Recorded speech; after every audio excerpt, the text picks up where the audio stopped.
Olá, bem-vindos à nossa análise de hoje. A gente vai explorar um material simplesmente fascinante, o Salmo 12, que mergulha de cabeça nas complexidades da natureza humana e da nossa devoção espiritual. O foco aqui é um contraste absoluto, literalmente inegável, entre a verdadeira justiça e aquela falsa piedade, sabe? É basicamente uma narrativa atemporal sobre quem nós realmente somos quando ninguém está olhando. Para entender bem essa história de dois tipos de crentes, nossa jornada vai ser dividida em 5 passos. 1. O clamor por socorro. 2. A ilusão do falso fiel.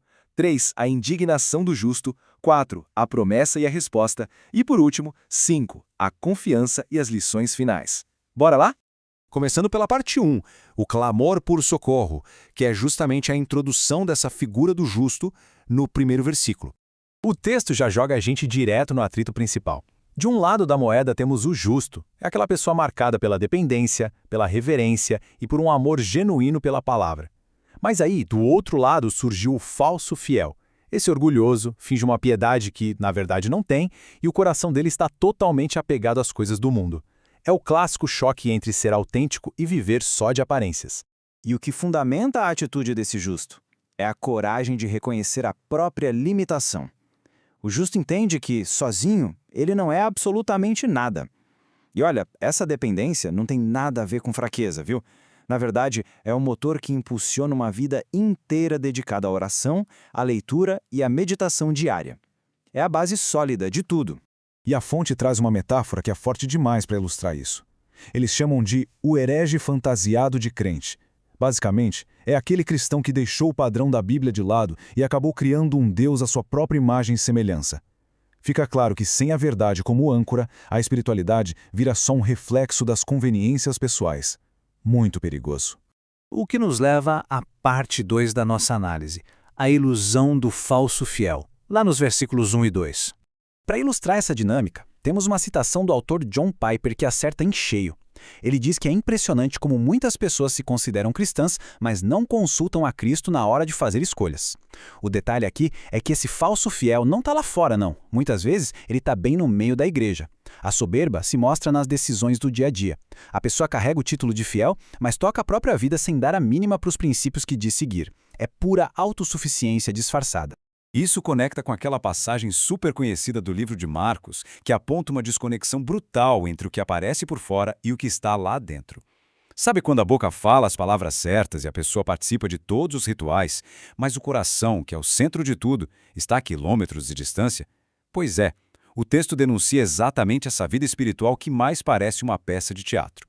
O autor usa mais uma frase cirúrgica para explicar que, se não existe fome e sede por Deus, é porque já se está comendo na mesa do mundo. Quer dizer, o falso fiel pode até bater no peito dizendo que ora, mas não sente prazer nenhum nas coisas espirituais. E por que falta esse apetite? A resposta é dura. Ele não tem fome porque já está saciado com o que o mundo oferece. As ambições ali são totalmente seculares. Seguindo em frente, chegamos à parte 3, a indignação do justo, focando nos versículos 3 e 4. E o que gera essa indignação toda, hein? O material explica que é a pura audácia do falso fiel, que confia na própria força e declara: nós prevaleceremos. A frustração do justo nasce justamente dessa arrogância tremenda. É ver os falsos crentes confundindo o sucesso mundano com a aprovação espiritual e, de quebra, ainda menosprezando a caminhada de quem é autêntico. É um contraste gritante de posturas. De um lado, o falso fiel fazendo aquele barulho todo com a própria soberba, tentando se colocar acima da autoridade divina. Do outro, o verdadeiro crente, que escolhe um caminho totalmente diferente. Ele segue ali de forma silenciosa e humilde, dedicado na sua meditação, mesmo quando parece que a falsidade está ganhando os holofotes. Mas qual é a solução que o texto propõe para esse conflito todo? É o que vamos ver na parte 4, a promessa e a resposta, nos versículos 5 e 6. Diante de tanta hipocrisia na Terra, a resposta que vem de Sina traz garantias inabaláveis. O texto destrincha isso de forma muito clara. Primeiro, existe uma atenção total. Absolutamente nada passa batido. Segundo, o clamor por socorro é ouvido de verdade. Terceiro, a ajuda prática chega para aqueles que têm um desejo sincero. E a maior garantia de todas, a palavra nunca falha. Promessa feita é promessa cumprida. O que nos traz para a fase final da nossa exploração, a parte 5, confiança e lições finais nos últimos versículos.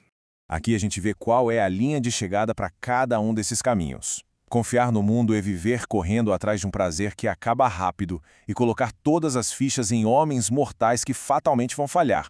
É o extremo oposto de confiar no Senhor. Porque quem tem fé de verdade, segundo a fonte, alcança uma proteção eterna. O justo permanece inabalável. Para resumir tudo o que extraímos dessa conclusão, temos 3 lições centrais bem diretas. A primeira, dependência total do Senhor, ou seja, abrir mão da nossa autossuficiência. A segunda, o chamado para viver com integridade, piedade e justiça na prática do dia a dia. E a terceira lição, cultivar aquele desejo profundo e genuíno pela palavra e pela comunhão. É o que sustenta tudo. Então, para amarrar a análise de hoje, deixamos essa provocação no ar. Diante de 2 mesas, a do mundo e a da espiritualidade genuína, onde é que repousa de fato a verdadeira confiança? Fica esse convite para uma reflexão bem sincera.